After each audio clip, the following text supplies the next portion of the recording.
कुछ उनको अच्छा लग रहा था, इट जस्ट दे फेल्ट कि नहीं इसमें थोड़ा-सा ना वो नॉर्थ ईस्ट टच है, तो we can not go with her. I feel Big Boss gives you a lot of, हालाँकि I know I can not replace that women, that actor जिन्होंने टेरिफिक काम किया है। आई फील लाइक मैं क्या करूँ to keep myself busy? तो लोगों का बहुत ज़्यादा ये हो गया कि okay she is from north east and she will only play north east characters. तो but at least I am happy कि अभी they consider. I have never felt anything like that.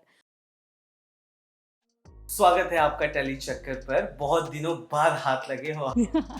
Ji, thank you so much. कैसा चल रहा है? Television पर ऐसा होता है कि when it comes to the show और आप वर्किंग हो तो आप 12, 14, 15, 16 घंटे लगातार काम करते हैं। और जब नहीं होता है तो एकदम से लंबा गैप आ जाता है, तकरीबन मिनिमम 2 से 3 महीने का गैप। सो बतौर टेलीविजन एक्ट्रेस कैसा लगता है, और वो जो खाली स्पेस होता है वो कैसे फील करते हो आप? सो पहले तो सबसे पहले thank you so much. And I am a person जो बहुत ज़्यादा काम से एडिक्टेड है। I am a workaholic. तो मुझे अगर मैं 12 घंटा 15 घंटा काम कर रही हूँ तो मुझे प्रॉब्लम नहीं है, पर अगर मैं घर पे बैठ रही हूँ उतना तो मुझे बहुत ज़्यादा प्रॉब्लम होती है।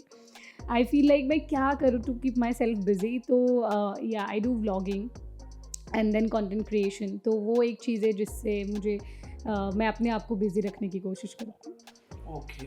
नीमा डेंजोम्पा से एक अलग ही पहचान बनी आपकी, एंड पीपल स्टार्टेड, अगर मैं कहूँ कि एक्नॉलेज करना कि अच्छा शी इज़ देयर, और टेलीविजन इंडस्ट्री का आपको बतौर पार्ट एक्सेप्ट किया। ये तो हमने एज अ ऑडियंस देखा। एज एन एक्ट्रेस आपकी लाइफ में नीमा ने कितने बदलाव किए? क्या वो गेटअप था? क्या उससे चीज़ें बदली, अलग हुई? या डेफ़िनेटली चेंज तो हुई है। अगर मैं बोलूँगी कि चेंज नहीं हुई है बिल्कुल ही या फिर कंप्लीटली चेंज हुई है, दोनों ही गलत है। तो चेंज तो हुई है। अगर मैं विदाउट नीमा बॉम्बे आती तो शायद मुझे बहुत ज़्यादा स्ट्रगल करना पड़ता। कॉन्टेक्स्ट पता भी करने के लिए कि कहाँ पे ऑडिशन होती है, किस सीरियल का ऑडिशन होता है, उस चीज़ के लिए भी you need a lot of time and production houses भी विज़िट करना। तो नीमा से एटलीस्ट इतना हुआ है कि पीपल नो मी, जैसे कि आपने बोला कि लोग जानते हैं कम से कम, yeah she is Surbhi and she has played Neema. तो वो चीज़ है, पर ऐसा नहीं है कि after Neema I got a lot of offers like कि हाँ ये करो ये करो ये करो, तो वैसा नहीं है। बिकॉज प्रोबेबली आई फील कि Neema was a show about north eastern girl.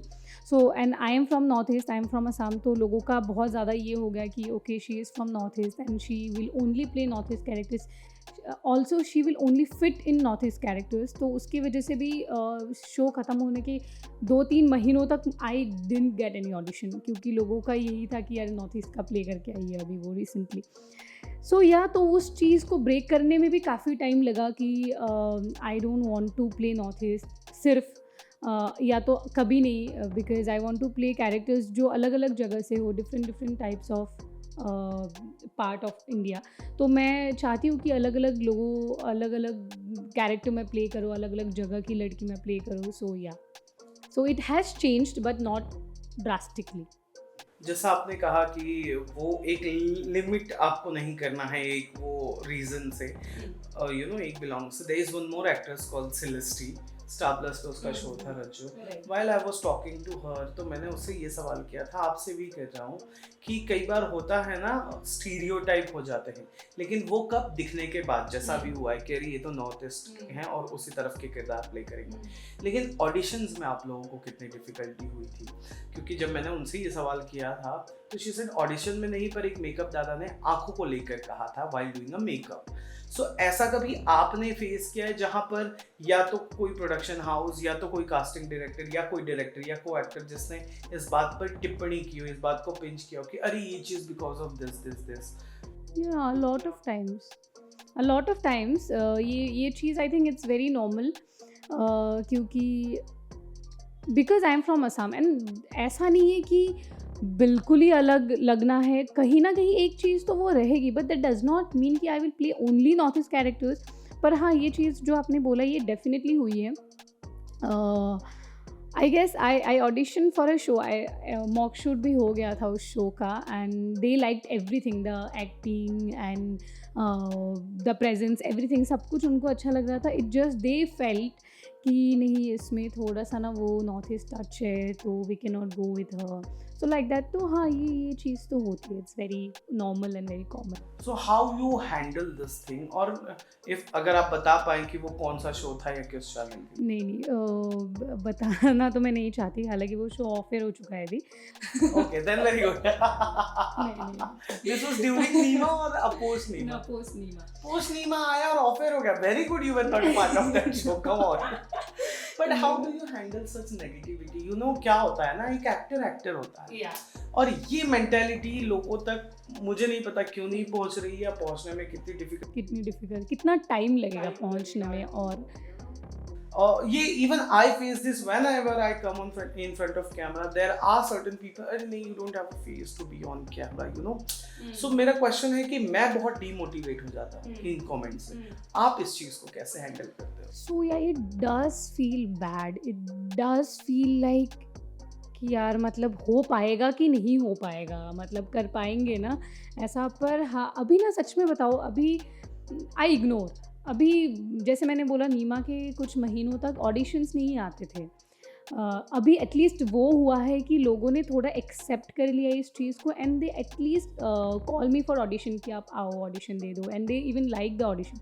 पर जो भी XYZ और भी बहुत सारे रीजंस होते हैं जिसकी वजह से एक शो होता है या फिर नहीं होता है, तो but at least I am happy कि अभी दे कंसिडर। शुरू में जो बिल्कुल नहीं हो रहा था, at least now they consider, and I hope, I pray कि ये जल्दी ख़त्म हो जाएगा। अभी तो मैं समझा लेती हूँ अपने आप को, और ज़्यादा हो जाएगा ये चीज़ तो शायद थोड़ा सा डिफ़िकल्ट हो जाएगा मेरे लिए भी। सो या, एक और सवाल मुझे पूछना है, कई बार ऐसा होता है ना, अभी तो क्योंकि आपके पास नीमा था और तब आप मुंबई आए, लेकिन अगर नीमा नहीं होता और आप मुंबई आते तो बहुत स्ट्रगल था, टू बी वेरी ऑनेस्ट। और अब नीमा के बाद कुछ महीनों तक, बट बतौर एक्ट्रेस, और क्योंकि इनिशियल स्टेज है लाइफ का, कास्टिंग काउच जैसे किसी चीज़ों का आपने सामना किया है कभी? Touchwood, to be very honest, मतलब आई एम सो ग्रेटफुल कि इस चीज़ से मेरा कभी सामना नहीं हुआ है। आई have never felt anything like that. मतलब मैं जाती हूँ, बहुत अच्छे से वो लोग मुझसे बात करते हैं, बहुत अच्छे से ऑडिशन लेते हैं, आई कम बैक होम। कभी भी ऐसा भी नहीं कि मेरे को रात के 11 बजे फ़ोन आया हो किसी कास्टिंग डायरेक्टर का, ऐसा भी नहीं हुआ है कभी। So I am very very grateful, and maybe this is because of the show I have done. और ऐसा है कि आई नो पीपल, अभी लोग अगर शायद मैं अगर वैसे किसी इंसान से मिली भी हूँ, पर उन लोगों ने मुझसे ऐसे बात करने की हिम्मत नहीं की, बिकॉज दे नो कि I have done shows and I know people. So yeah, maybe because of that, but touch wood fortunately ऐसा मेरे साथ कभी नहीं हुआ है। नीमा, कोई रियलिटी शो आया है आपके आसपास कि चलो अब रियलिटी शो करते हैं, या आपने कभी एस्पायर किया हो? या like I want to do, ऐसा नहीं है कि मैं नहीं करना चाहती, I want to do, and जब आएगा ऐसा कोई अच्छा ऑफर, देन डेफिनेटली आई। कौन सा शो यू लाइक? जिस शो के बारे में आप पूछना चाहते हो उसी show. You're talking about Big Boss. Yeah. You want to do Big Boss? Why?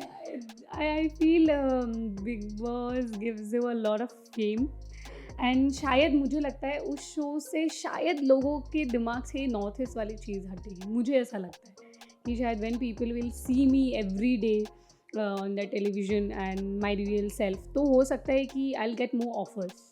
मेरा सोल रीज़न यही है कि मुझे अच्छा काम मिलेगा, हो सकता है अच्छा काम मिलेगा, और ज़्यादा लोग अप्रोच करेंगे मुझे, and I will have options to choose. So that's the only reason I want to do the show. पर और एक आखिरी सवाल जो मेरे को पूछना है वो ये कि जब कोई एक्ट्रेस टेलीविज़न पर आती है ना, उसका एक अलग फ़ैन बेस तैयार होता है। आपका भी फ़ैन बेस तैयार था, हमने अपने इंस्टा पर डाला कि हम बात करने वाले हैं, और उसमें ना हमें कुछ 120 क्वेश्चंस आए, जिसमें से 60 से भी ज़्यादा क्वेश्चंस ऐसे थे उनको पूछना उनका ड्रीम बॉय कैसा है और उनको कैसा लड़का चाहिए। What will be your green flag and red flags? Come on. So green flag for me is when the guy respects you. मेरे लिए प्यार से भी ज़्यादा इम्पोर्टेंट रिस्पेक्ट है, एंड व्हेन मतलब आपके ड्रीम्स को सपोर्ट करे, ऐसा नहीं कि ये मत करो वो मत करो, वो तो मैं वैसे भी नहीं सुनती। पर ऐसा किसी को भी ना, किसी को अलाउ नहीं करना चाहिए, किसी लड़की को ना किसी को अलाउ नहीं करना चाहिए कि कोई और बताए कि उसे क्या करना चाहिए। So for me respect is important and support, वो मेरे लिए ग्रीन फ्लैग है। एंड रेड फ्लैग में वही उसका ऑपोजिट, डिसरिस्पेक्ट एंड लॉयल ना होना, डिसलॉयल, वो होना, that is the red flag for me. Last question, television पर इतने सारे शोज चल रहे हैं, आप देख रहे होंगे, कभी कोई शो देख के ऐसा लगा यार ये कैरेक्टर मैं बहुत अच्छा प्ले कर सकती थी, या फिर काश मैं इस शो का हिस्सा रहती? अभी फ़िलहाल जो शोज़ चल रहे हैं उसके बारे में I have not much knowledge about it, क्योंकि मैं इतना फॉलो सीरियल्स, हम टू बी वेरी ऑनेस्ट इतना देखते नहीं है, खुद का ही मुश्किल से फॉलो करते थे। पर yes, there is one show जो अगर इन फ्यूचर कभी होगा तो I would love to be a part of it. हालांकि I know I can not replace that women, that actor जिन्होंने टेरिफिक काम किया है as Maya from Behad, but I love that show. Jennifer Winget you're Jennifer talking Winget, about, yeah. oh god, Jennifer, अभी खबर आई थी that Jennifer is about to do a comeback and she's planning I am a great fan of her. Like I love how she played Maya. Wow, so अगर मौका मिले तो आपको बेहद की माया बनना है? ओह मतलब मुझे गुज़बम्स आ गए। नहीं मतलब I can not obviously replace her, she is there, but या सिमिलर कैरेक्टर लाइक हर मैं डेफिनेटली प्ले करना चाहूँ। फर्ज करो माया आपको सुन रही है, please, I am great fan of yours and your craft. Thank you. कैसा लगा टेली चक्कर से? बहुत बहुत मज़ा आया, पहले भी हम मिले हैं और हर बार ही इतना मज़ा आता है। सो यार बहुत बहुत अच्छा लगा, बहुत दिनों बाद बात करके। Thank you so much ma'am. Hi, this is Surbi Das and you are watching me on Tele Chakkar.